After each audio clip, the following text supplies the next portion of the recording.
I thought it was really smart of him to continue the framing as within the UN Charter. There was one point where he specifically said their goal is essentially to turn our land and our resources as a weapon against you, against the international rules-based order.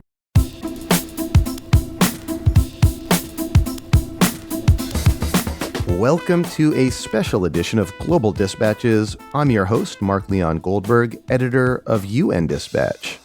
All this week, in partnership with the United Nations Foundation, we are bringing you daily updates from the opening of the 78th United Nations General Assembly. Today is Tuesday, September 19th, and the start of what is known as the General Debate. This is the parade of presidents and prime ministers who address the world from the rostrum in the General Assembly Hall. The day follows a similar pattern each year. The Secretary General kicks off, followed by the new president of the General Assembly, who is Dennis Francis of Trinidad and Tobago. By tradition, Brazil goes first, then the President of the United States.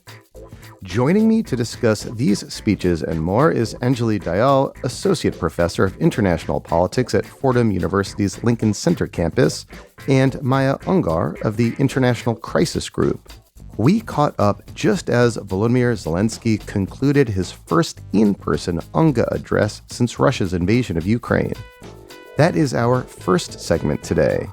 Our second segment features Butti Almheiri, UN Foundation Next Generation Fellow for Climate, who previews some of the climate-focused themes this week. This conversation features some really expert insights on what is happening at the United Nations General Assembly today and throughout the week. If you want even more UNGA coverage, please sign up for our newsletter at globaldispatches.org. For now, here is Maya Ungar and Anjali Dayal.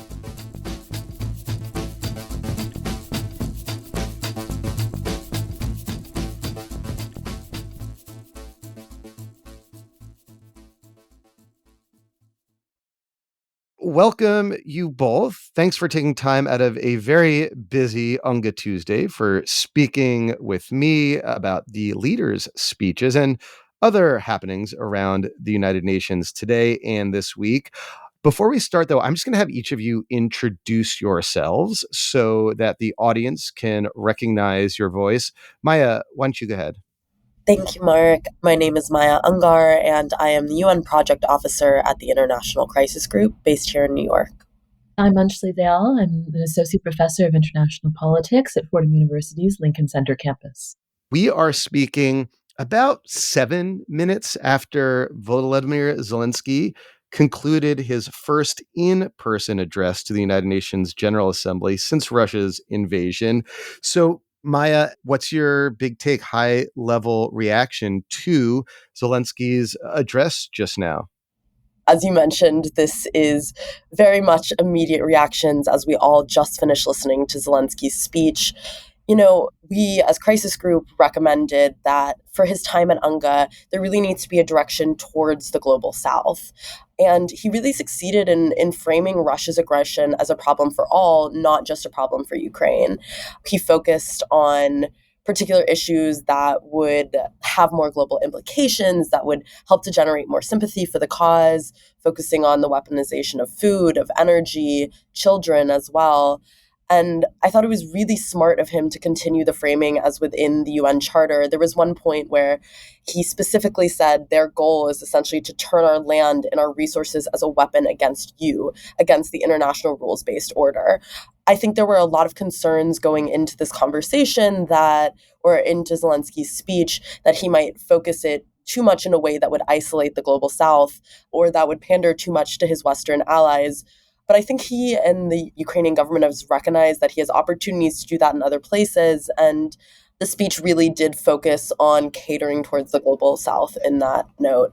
I will mention that he didn't mention the SDGs at all. So one of the main points of concern that we've seen the global south bring up about Zelenskyy being here is that it would take away oxygen from the SDG summit. And I think he could have benefited from having some direct reference to the SDGs and the importance of that kind of development.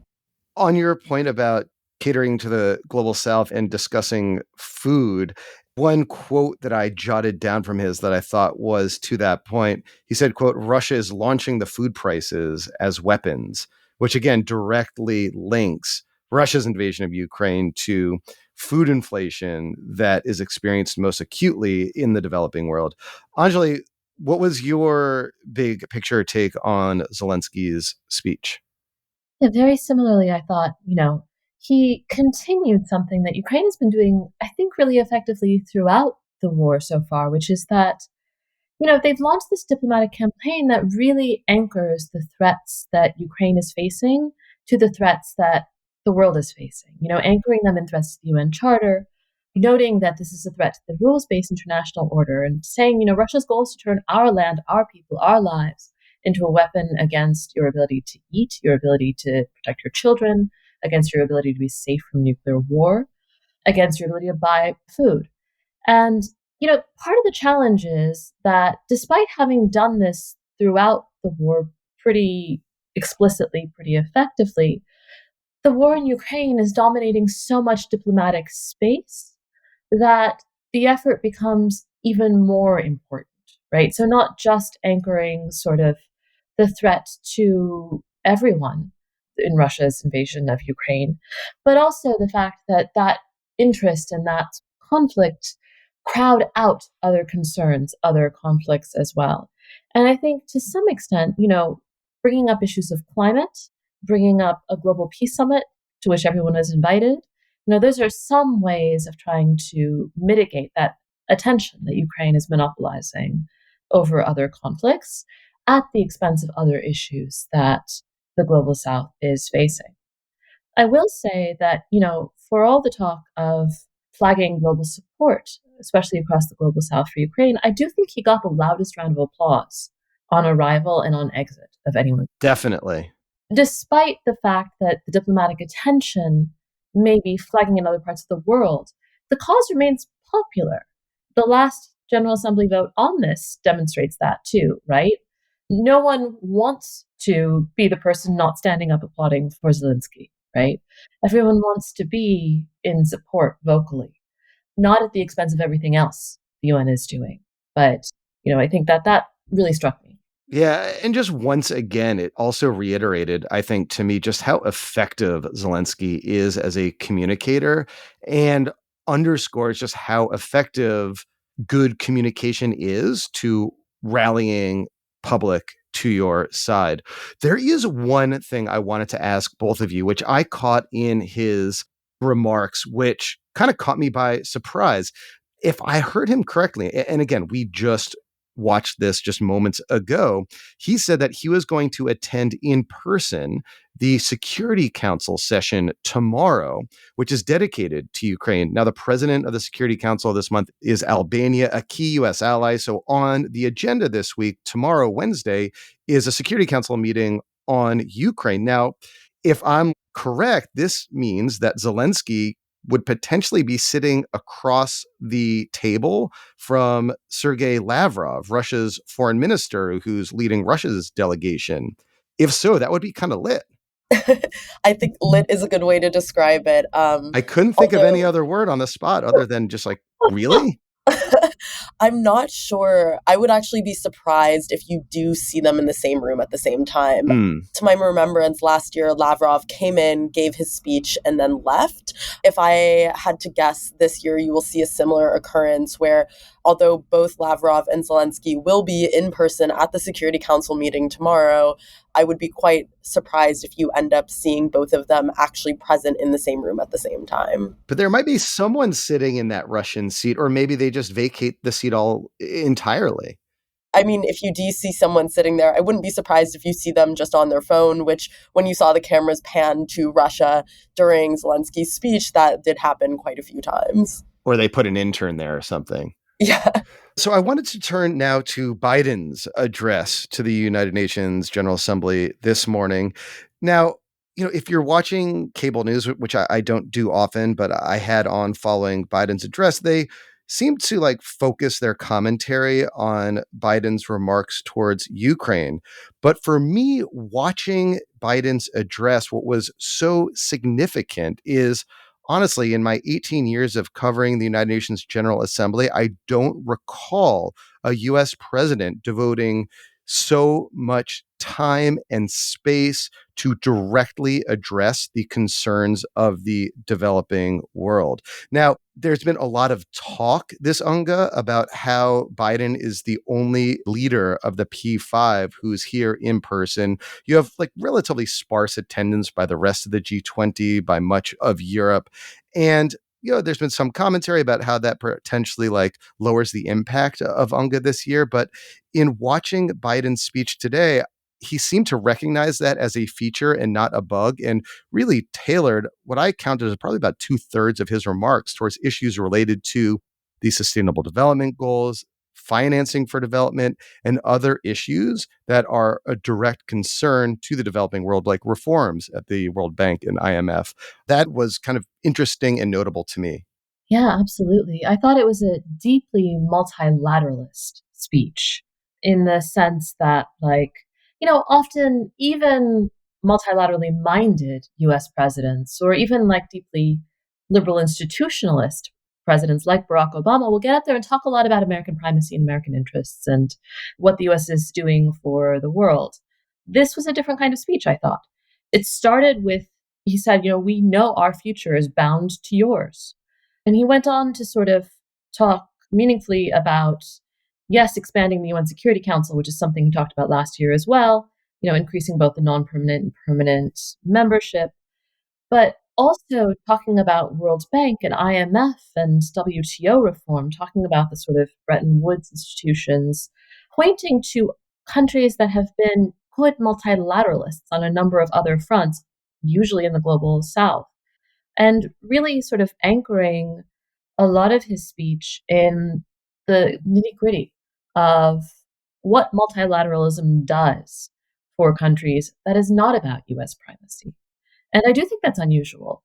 I mean, I think, there are ways that this kind of speech doesn't play very well to cable news or doesn't play very well to the soundbite. But it did seem like it was pitched to the people in that room to say, look, I showed up. I think this is important. And I want to advance a vision of multilateralism that works with you. Maya, what's your big takeaways from Biden's speech? I agree with what both of you just said about Biden seeming to speak to those that were in the room versus wanting and desiring to speak to those on cable television. I thought that it was really interesting that he seemed to frame a lot of his topics on ideas of global solidarity and common issues. It was really interesting to me that he started out with a nod to Vietnam, who, as we all know well, historically has had a very contentious relationship with the United States. And he used that beginning as a framing to say, look at this previous relationship that we've had, look at how we can build up together, form this partnership and move forward. And I think that was really meant to be a signal to many among the global south. Throughout the speech, he also highlighted other strategic partnerships, whether that be on issues of global health, whether that be on infrastructure development, that obviously being a bit of a nod towards China and their infrastructure Belt and Road Initiative.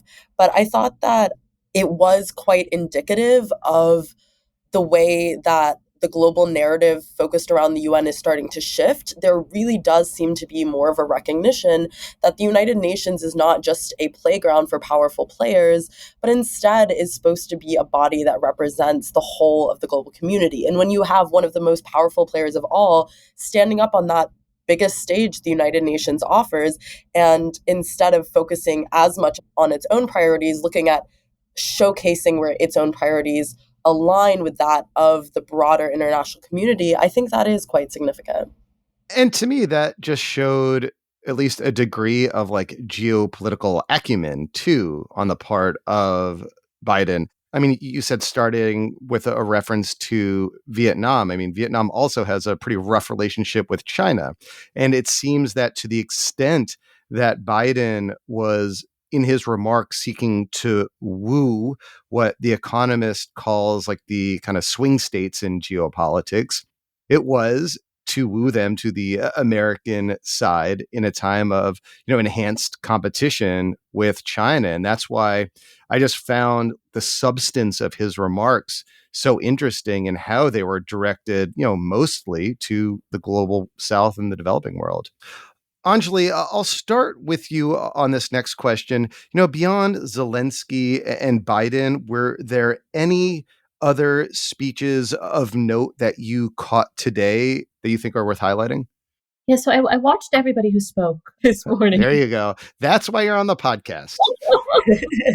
I wanted to point to Antonio Guterres' speech, because thinking about the way that he sort of frames the speech almost as like a state of the world kind of speech, I am always interested in how dark he goes. Right, because he's been dark. He's been apocalyptic in years past. Oh, absolutely. He was not as apocalyptic this year as he has been in past years. He didn't talk about the horsemen of the apocalypse, which he did a couple of years ago, but he did very strongly repeat a message that he has put before the assembled body of world leaders for the last couple of years, which is that we have problems that we are not meeting. We have existential problems. And the key roadblock to meeting those existential problems is political will. And the political will in particular of the people sitting in front of him. And that, I think, it's an unusual way to use that rostrum for him, because he is not the most confrontational of secretaries general. He has spent a lot of his career, understandably perhaps, but sort of trying to be careful about where he spends the political capital that he has with influential world leaders. But he does use this space, or has in the last couple of years, to put a fire and brimstone vision of where the world is headed on the table and say, it is your job to meet this and you're not. He started with the relation of just devastating news from Libya and said, the flood of inequities and injustice, the inability to confront the problems in our midst, this is an existential threat at a time of transition toward multipolarity. And then he said, multipolarity, again, can't guarantee peace, because a multipolar world needs a strong multipolar system. But our institutions are stuck in the 20th century. And like Joe Biden, he pointed to the Security Council as needing reform, but also, again, to the Bretton Woods institutions. Now, this has been, a big debate and policy point for a lot of countries in the lead up to the General Assembly, but over the course of the year, these questions of international financial institutions needing reform. And, Guterres' pitch is that they need reform along the lines of equity, solidarity, and universality. And he went on to say, that he doesn't have illusions about the fact that reform is tied up with power politics, but he said, the alternative to reform is not the status quo. It's further fracture, right? So the alternative to reform is rupture. And he added to that, a whole bunch of other things that are falling apart right now. He said, the global humanitarian response system, the peace and security architecture, the sort of failure to meet climate goals and sustainable development goals. And then he finished with this sort of discussion of human rights and then technology, which I thought was really interesting, because he said, we must move fast and mend things. And, that's obviously a play on the Silicon Valley move fast and break things ethos, right? But move fast and mend things is a different place than he's gone in the last couple of years, because I think it is still difficult and dark, but it is also sort of constructive and not exactly hopeful, right? But placed in the context of being willing to say, look, these institutions need big reform, I think points to a sort of more tangible and practical set of concerns than just, we are all going to die and it's your fault. Maya, how have you perceived Antonio Guterres' approach to diplomacy this week thus far? I think that Anjali is right in the way that she framed Guterres' speech and the way that he has been engaging. I think that, there was some sound bites you saw come out on Twitter where the Secretary General was essentially saying, what power do I have but to use my voice? And I think that while this can be a little bit concerning to those that want the UN to take a stronger role in the international system, I think that his framing is really in line with what we saw come out in some of his policy briefs over the summer on our common agenda. And I think what's interesting is his framing. Different events he's spoken out throughout the General Assembly this year is helpful for better understanding what he is going to be bringing forward to the summit for the future next year, which will be occurring in September of 2024. And, so much of what he has focused on there is how you can look at reforming this multilateral system in a way that answers the issues of this century, that answers the current geopolitical climate. And I think that he has framed in a lot of ways the UN as a supporting institution and as one which is working to build upon what member states themselves must do.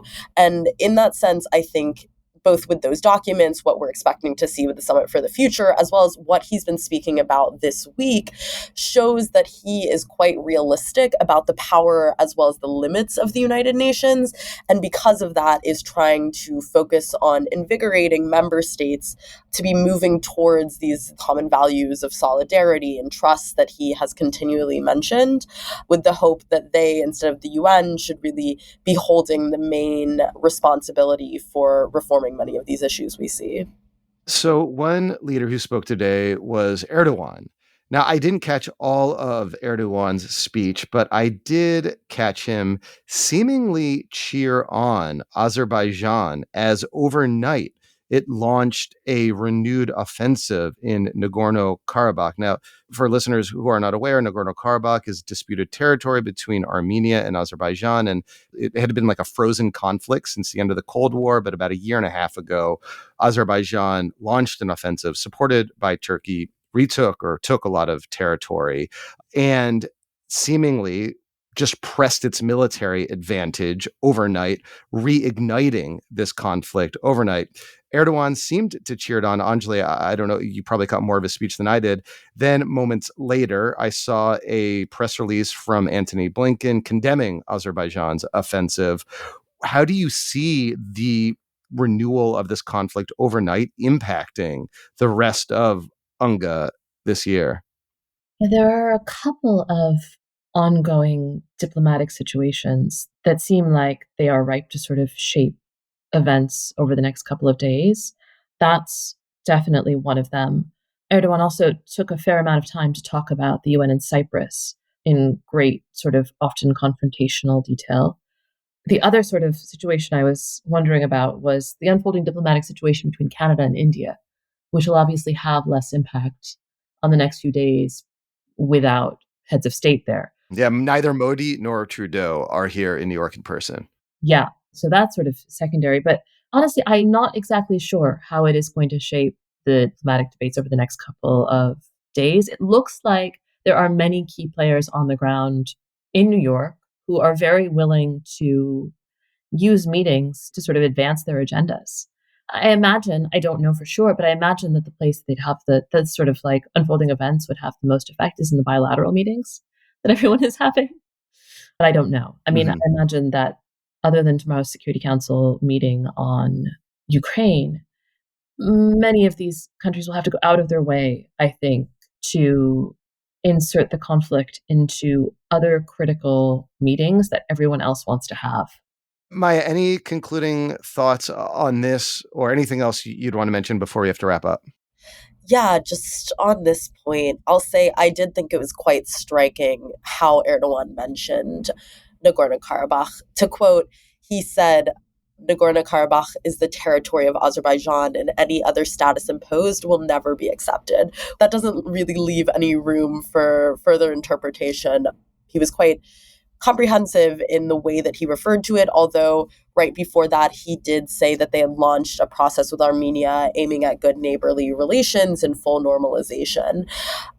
I do think Anjali is definitely right in the fact that the situation is expanding and changing so rapidly that I think you might have leaders a little bit hesitant to be speaking on this very loudly amidst a situation that is rapidly developing.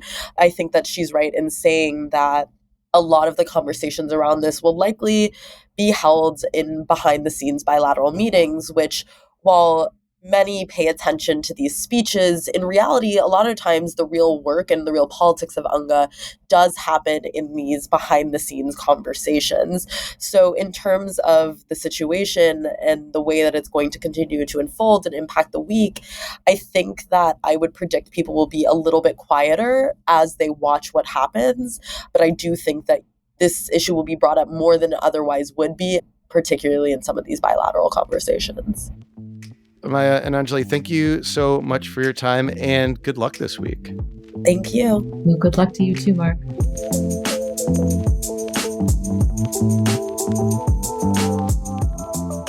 Big thank you to Maya and Anjali.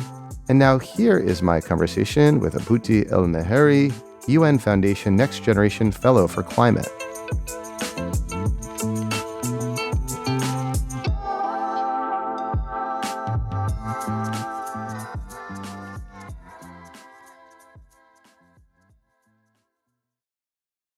So a key through line in all of the UN General Assembly this week is, of course, climate. I am just curious to learn from you, what are some of the key climate stories that you're following this week? This week, my attention is mainly focused on the outcomes from the UN General Assembly, especially in the context of global finance reforms and emphasis on climate justice. The urgency of these discussions is heated, especially in the light of this year's July's record-breaking temperatures. I'm also keenly observing the SDG Summit's reflections as we are at the halfway to mark to the 2030 deadline. I'll be also participating at the Climate Ambition Summit, and I'm looking forward for the focus on renewable energy adoption. Given the escalating global emissions and the power sector's significant contribution, the urgent need to address our energy resources and consumption patterns is clear. With the anticipated twofold increase in electricity consumption by 2050 and the goal to triple the renewable energy capacity in line with the 2030 clean energy breakthrough, the discussions this week are more crucial than any time ever, especially during the Climate Ambition Summit. And of course, the diverse events of the Climate Week in New York offer a comprehensive view of the multi-pronged approach required to address climate crisis, which I'll be following up over the week.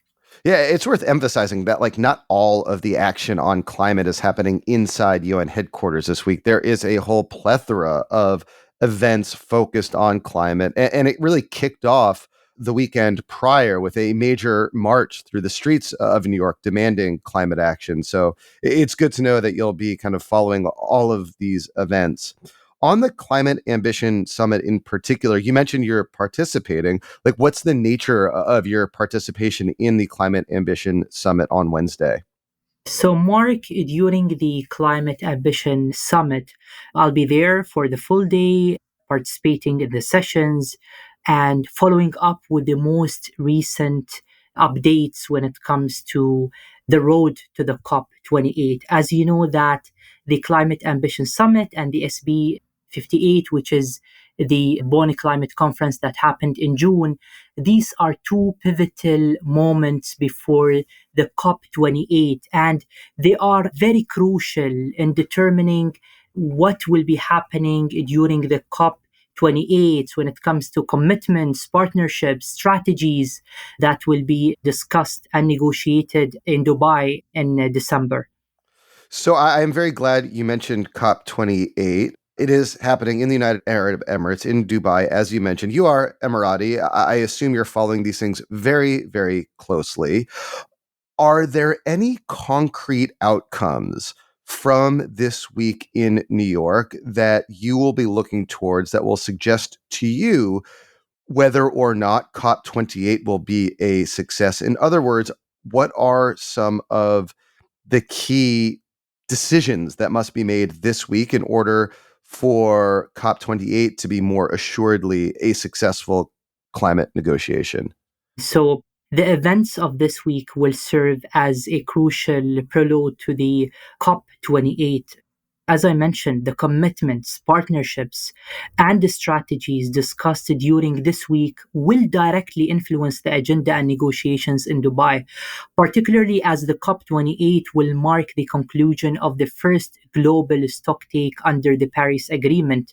The global stocktake is basically accounting each country for the success they have done and the progress they have done towards reducing their emissions so far. It's going to happen for the first time in Dubai this year. And I believe that this week will be instrumental here in New York. The discussions around, more specifically, the financial reforms at the UN General Assembly is important for the need of getting the loss and damage fund that was established at the COP27 to be operational during the COP28. Additionally, the insights and the collaborations emerging from this week when it comes to the Energy Transition Changemakers Initiative that was announced by the COP28 presidency is very important to see more stakeholders and countries taking part of this initiative, as well as one of the most important frameworks that will be kind of under the eye of a lot of least developing countries, the Global Goal on Adaptation framework that will hopefully take its call during the COP28. Essentially, in general, this week is setting the stage, building momentum, and ensuring that the global community is aligned and ready for the critical tasks at the COP28. As a climate specialist, is there any particular leader, a speech, or a member of civil society that you are watching particularly closely this week and that the rest of us should be paying attention to as well? To be very honest, all the speeches of all the presidents, of all the leaders of the civil societies are important during this week. We need to take a look on them closely. We need to have an equal understanding from the leaders of the countries and the leaders of the civil societies to understand the full picture of the different views of the different people who are affected by climate change. So I don't have a specific person, but I would say in general, all the leaders and all the leaders of both the civil society and the countries. Butti, thank you so much for your time and good luck the rest of the week. Thank you. Thank you so much, Mark.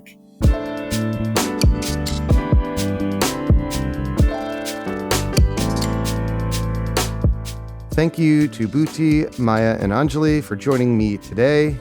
The show is produced by me, Mark Leon Goldberg. It is edited and mixed by Levi Sharp. Stay tuned tomorrow for a conversation about many of the global health events that are happening throughout UNGA and a focus on financing for development, one of the most important issues being discussed this week. We'll see you then. Thanks. Bye.